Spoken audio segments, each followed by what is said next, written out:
मैं राघव हूं। मैंने 3 साल तक एक छोटे शहर के सरकारी अस्पताल में शवगृह का काम संभाला। ज्यादातर समय मेरी शिफ्ट रात की होती थी, जब अस्पताल शांत होता और सिर्फ ठंडी दीवारें और लोहे के दरवाजों की चरमराहट ही साथ होती। लोग पूछते, डर नहीं लगता? मैं हमेशा हंसकर टाल देता, लेकिन मैं जो महसूस करता था वो डर से कुछ अलग था। जैसे कोई हर समय देख रहा हो। उस रात एक भयानक हादसे के 5 शव लाए गए थे। सबकी मौत सड़क पर एक साथ हुई थी। एक कार ट्रक से टकरा गई थी।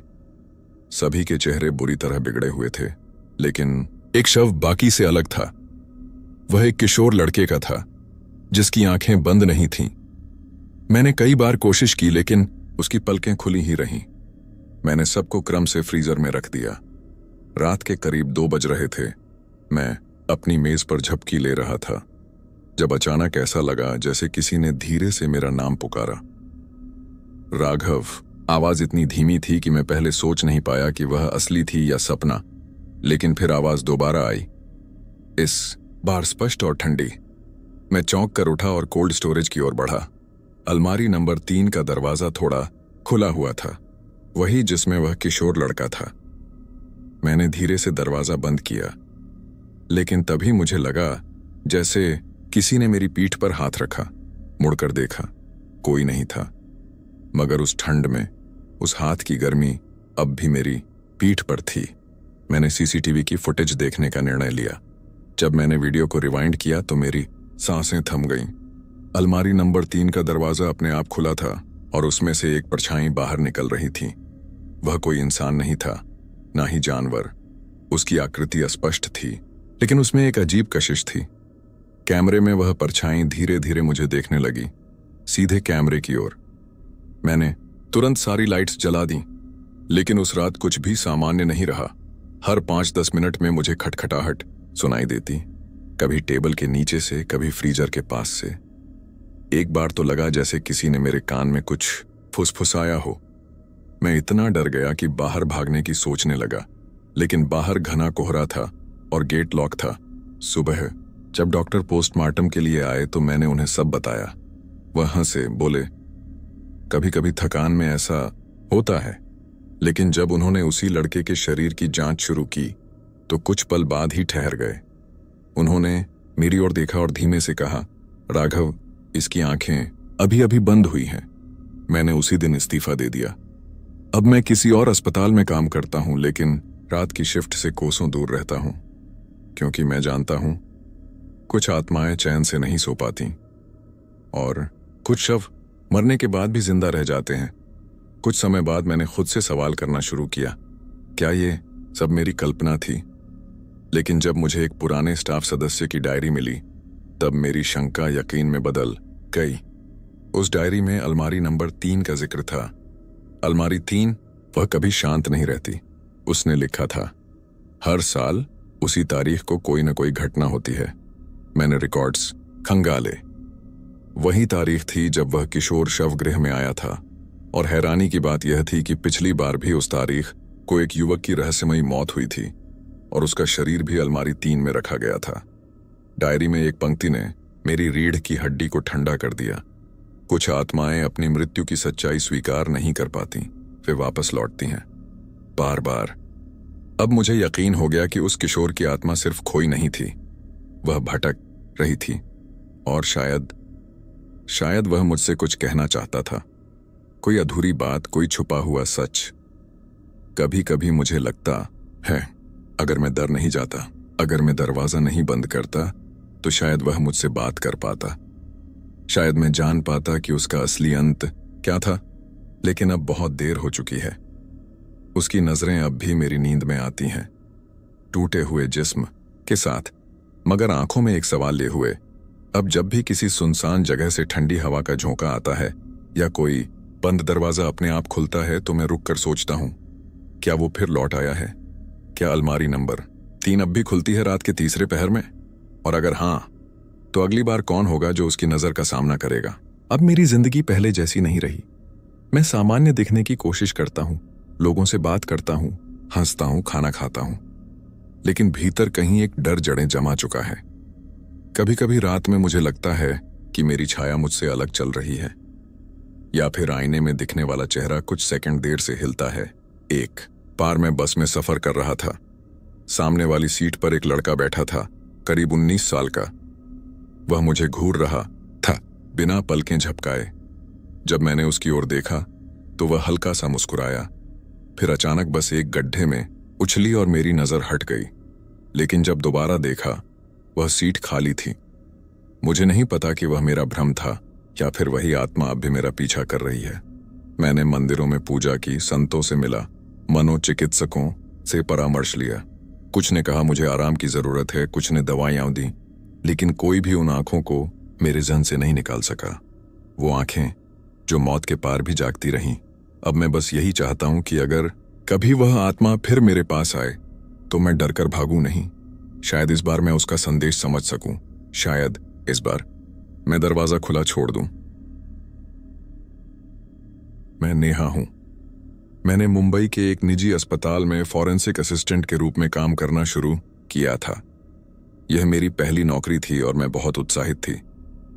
मेरा काम मृत शरीरों की देखरेख करना, रिपोर्ट्स तैयार करना और कभी-कभी पोस्टमार्टम में सहायता करना होता था।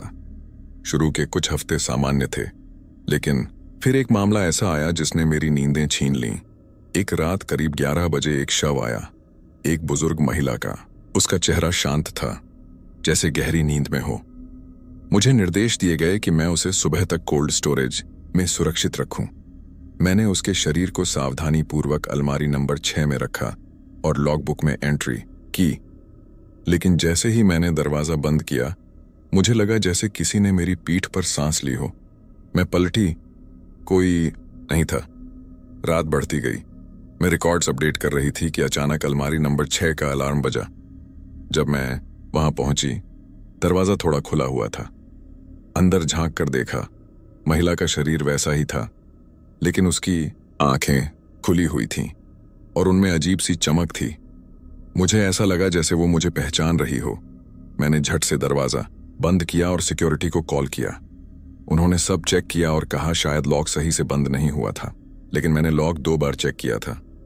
उस रात मैं पूरी तरह जागती रही, हर छोटे से छोटे शोर पर चौंक जाती। अगली सुबह जब डॉक्टर आए, उन्होंने कहा कि महिला के शरीर में कुछ असामान्य मांसपेशीय संकुचन दिखे, जैसे वह मौत से पहले कुछ कहना चाहती थी। उन्होंने इसे डेथ रिफ्लेक्स कहा, लेकिन मुझे यकीन था कि वह कुछ और था। 3 दिन बाद उसी महिला के घर से एक और मौत की खबर आई। उसकी पोती ने आत्महत्या कर ली थी, और वो भी उसी दिन, उसी समय जब मैंने महिला की आंखें खुली देखी थीं। क्या यह महज इत्तेफाक था या कुछ और? मेरे मन में सवालों का तूफान था। एक रात मैंने रिकॉर्ड्स देखने का निर्णय लिया। सीसीटीवी फुटेज में साफ दिख रहा था कि अलमारी नंबर 6 का दरवाजा अपने आप खुला था और फिर एक धुंधली आकृति बाहर निकलती है और कुछ ही सेकंड में गायब हो जाती है। उस दिन के बाद से मैं बदल गई। अब मैं हर मृत शरीर को एक आत्मा समझ कर देखती हूँ, शायद अधूरी, शायद बेचैन। मैंने 2 महीने बाद नौकरी छोड़ दी, लेकिन अब भी जब कभी अकेले होती हूँ, मुझे लगता है कोई मुझे देख रहा है। शायद वही आंखें जो मरने के बाद भी जाग रही थीं। अगले कुछ दिनों तक मैंने खुद को समझाने की कोशिश की कि यह सब मेरी कल्पना थी, लेकिन कुछ ऐसा था जो हर रात मुझे परेशान करता था। मैं जब भी अपनी आंखें बंद करती, मुझे वही चेहरा दिखता, वो बुजुर्ग महिला, और उसकी आंखों में एक गहरी बेचैनी। एक बार तो मुझे सपना आया कि मैं कोल्ड स्टोरेज में अकेली हूं और अलमारी नंबर 6 खुद ब खुद खुल रही है। मैं पीछे हटने की कोशिश करती हूं, लेकिन मेरे पैर जमीन से चिपक जाते हैं और फिर वो महिला बाहर आती है, धीरे धीरे मेरी ओर बढ़ती हुई। मैंने ये सपना 3 रातों तक लगातार देखा और तीसरी रात सपना अचानक टूट गया, क्योंकि मेरी टेबल पर रखी हुई फाइलें जमीन पर गिर गईं। बिना किसी हवा के, बिना किसी हलचल के मैंने रोशनी जलाई और देखा, अलमारी नंबर 6 का दरवाजा फिर से थोड़ा खुला हुआ था। डॉक्टरों से बात करने की हिम्मत नहीं हुई। मैंने चुपचाप सब सहा, लेकिन मेरा व्यवहार बदलने लगा। सहयोगियों ने कहा, मैं चुप हो गई हूं, किसी से बात नहीं करती, लेकिन मैं किससे कहती? कोई मेरी बात पर यकीन नहीं करता। एक दिन अस्पताल के एक पुराने कर्मचारी ने मुझे अकेले में रोते देखा। उसने मुझे एक कागज का टुकड़ा दिया, एक अखबार की कतरन। उसमें लिखा था कि 10 साल पहले भी उसी अलमारी में रखे गए एक शव के साथ अजीब घटना हुई थी। वह शरीर एक जवान लड़की का था जो रहस्यमय परिस्थितियों में मरी थी, और अगले ही दिन उसकी बहन की भी मौत हो गई थी। तब भी सीसीटीवी में एक धुंधली आकृति दिखी थी, पर मामला दबा दिया गया। मेरे रोंगटे खड़े हो गए। क्या अलमारी नंबर 6 शापित थी? क्या वहां कुछ ऐसा था जो मौत से भी आगे जाता था? एक रात मैंने तय किया कि मैं सच्चाई जानकर रहूंगी। मैं अकेले शवगृह में गई। घड़ी में 3 बज रहे थे। मैंने अलमारी नंबर 6 का दरवाजा धीरे से खोला। अंदर महिला का शरीर अब नहीं था। उसे तो 2 हफ्ते पहले ही परिजनों को सौंपा जा चुका था, लेकिन अलमारी में एक ठंडक थी जो सामान्य से कहीं ज्यादा थी। और फिर मुझे फिर से वही सांसों की आवाज सुनाई दी, एकदम मेरी गर्दन के पास। मैं पलटी, लेकिन कोई नहीं था। मगर अब मैं डरी नहीं। मैंने आंखें बंद की और कहा, अगर आप कुछ कहना चाहती हैं तो कहिए। उसके बाद कुछ नहीं हुआ, लेकिन जब मैंने आंखें खोलीं तो अलमारी के अंदर की दीवार पर एक शब्द उभरा हुआ था, माफ करो। मैं कांप उठी। अगली सुबह मैंने इस्तीफा दे दिया। अब मैं कहीं और काम करती हूं, जीवितों के बीच। लेकिन कभी कभी जब कोई मुझे अचानक घूरता है या पीछे से धीमी आवाज आती है, मैं अलमारी नंबर 6 को याद करती हूं, क्योंकि कुछ दरवाजे कभी पूरी तरह बंद नहीं होते। समय बीतता गया, लेकिन अलमारी नंबर 6 की छवि मेरे जहन से कभी धुंधली नहीं हुई। मैंने जितनी बार उसे भुलाने की कोशिश की, उतनी ही बार वह किसी नई शक्ल में सामने आ खड़ी हुई। कभी किसी अजनबी की आंखों में, कभी किसी अनसुनी आवाज में, कभी किसी ख्वाब में जो सुबह तक पीछा करता रहा। अब मैंने आत्माओं की शांति के लिए प्रार्थना करना शुरू कर दिया है। मैं हर रात सोने से पहले एक दिया जलाती हूं, उन आत्माओं के नाम जो अब भी किसी उत्तर की तलाश में हैं। कभी कभी लगता है उन्होंने मुझे चुन लिया है। शायद मैं सिर्फ एक गवाह नहीं, बल्कि एक माध्यम भी बन चुकी हूं।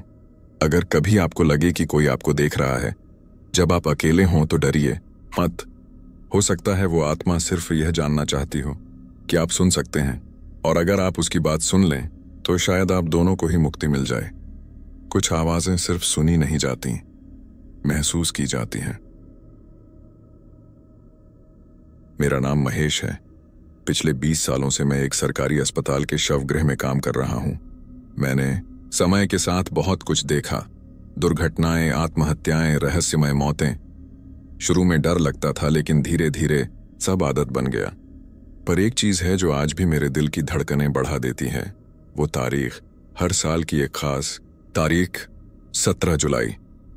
पहली बार जब मैंने कुछ अजीब महसूस किया, वह 17 जुलाई थी। एक युवक की लाश आई थी। नाम था अर्जुन। वह अपने घर में मृत पाया गया था और उसके शरीर पर कोई चोट का निशान नहीं था। उसकी आंखें खुली थीं, जैसे मरते वक्त कुछ बहुत भयानक देखा हो। जब मैंने उसे अलमारी नंबर 9 में रखा तो उसकी उंगलियां जकड़ी हुई थीं, जैसे किसी चीज को पकड़ने की कोशिश की हो।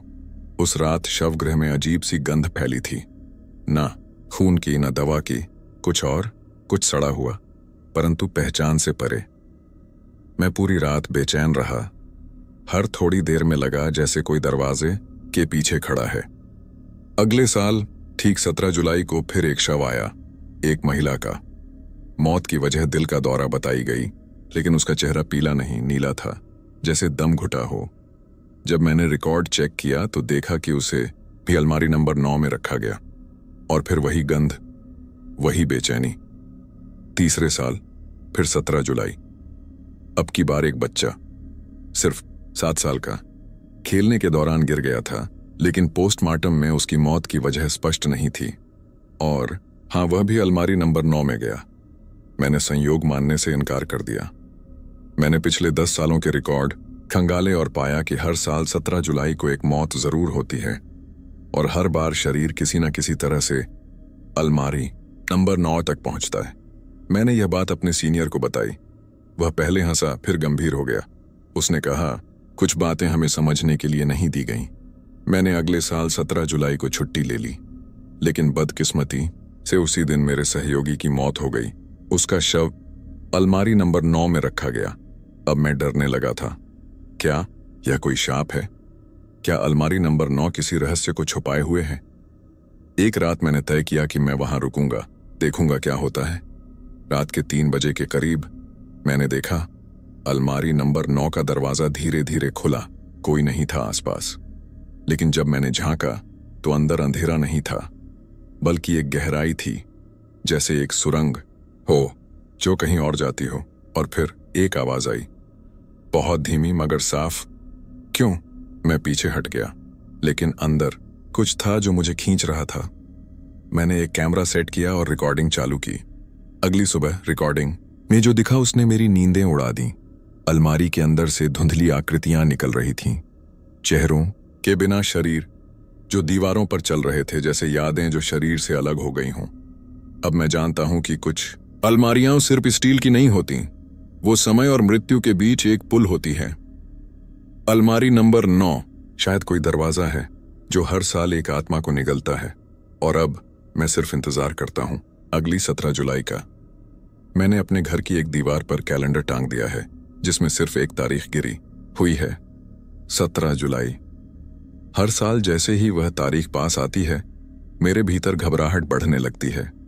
अब मैं अस्पताल में काम तो करता हूं, लेकिन हर बार जब किसी शव को अलमारी नंबर 9 में रखना होता है, मेरी सांसें रुक जाती हैं। एक बार मैंने उस अलमारी को खुला छोड़ दिया, जैसे कोई बुलावे का इंतजार कर रहा हो।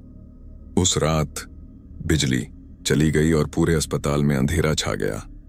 जनरेटर ऑन होने में कुछ मिनट लगे, लेकिन उन कुछ मिनटों में मैंने जो सुना वह मेरे जहन में अब भी गूंजता है। बच्चे की हंसी, महिला की सिसकी और एक बूढ़े की खरखराती सांसें। मैंने अपनी बीवी को यह सब बताने की कोशिश की, लेकिन उसने मुझे पागल समझा। कुछ महीने बाद उसने मुझे छोड़ दिया और शहर से चली गई। अब मैं अकेला हूं, लेकिन कभी कभी लगता है कि मैं अकेला नहीं हूं। मेरे कमरे में रखे पुराने कपड़ों से वही सड़ी गंध आने लगती है जो अलमारी नंबर 9 से आती थी।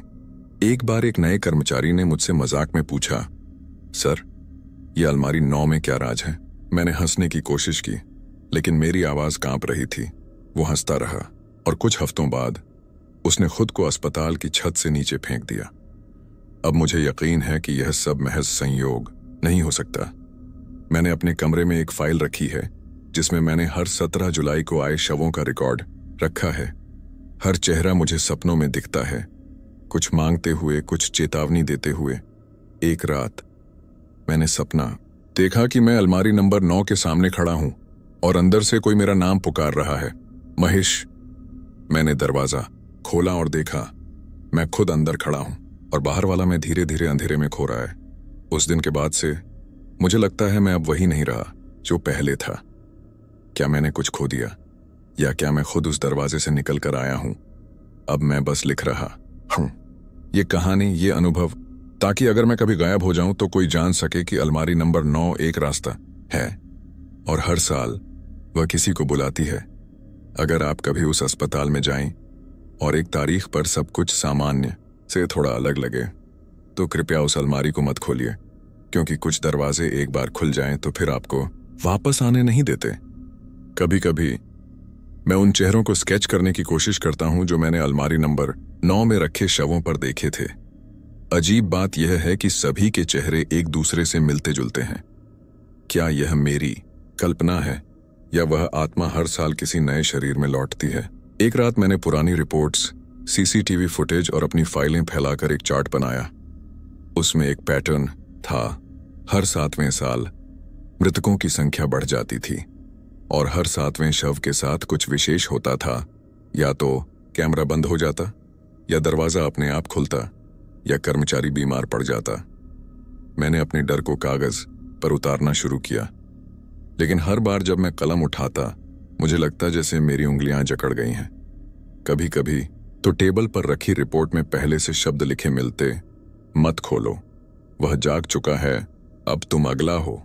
मैंने अपने कमरे के हर कोने में हनुमान चालीसा और गंगा जल रखा हुआ है, लेकिन अब लगता है जैसे यह सब व्यर्थ है। अलमारी नंबर 9 अब सिर्फ अस्पताल में नहीं, मेरे भीतर भी खुल चुकी है। अब मैं दर्पण में खुद को देखता हूं और मेरी छवि कुछ सेकंड देर से हिलती है। मेरी आंखों में वही खालीपन दिखने लगा है जो मैंने उन शवों में देखा था। मैं जानता हूं कि मैं बदल रहा हूं, और अगर यह मेरा अंतिम लेख है तो कृपया इसे गंभीरता से लीजिए। अलमारी नंबर 9 सिर्फ एक स्टील का डिब्बा नहीं है, वह एक द्वार है जहां से आत्माएं आती जाती हैं, और कभी कभी कोई अंदर से बाहर निकल आता है। कृपया 17 जुलाई को अकेले मत रहिए। आज सुबह जब मैं काम पर पहुंचा तो स्टाफ रूम की दीवार पर किसी ने लाल स्याही से लिखा था, दरवाजा खुल चुका है। मैंने सबको पूछा, किसी को कुछ नहीं पता, लेकिन मुझे पता है यह संदेश सिर्फ मेरे लिए था। अब जब अगली 17 जुलाई आने वाली है, मैं तैयार हूं। मैंने सब दस्तावेज संभाल कर एक लिफाफे में रख दिए हैं। अगर मैं गायब हो जाऊं तो कोई जान सके कि यह सब सिर्फ कहानी नहीं थी। और अगर आप कभी उस अस्पताल के शवगृह में जाएं और आपको अलमारी नंबर 9 से कुछ फुसफुसाहट सुनाई दे, तो समझ जाइए वह दरवाजा अब आपके लिए खुल चुका है। कुछ रास्ते लौटने के लिए नहीं होते,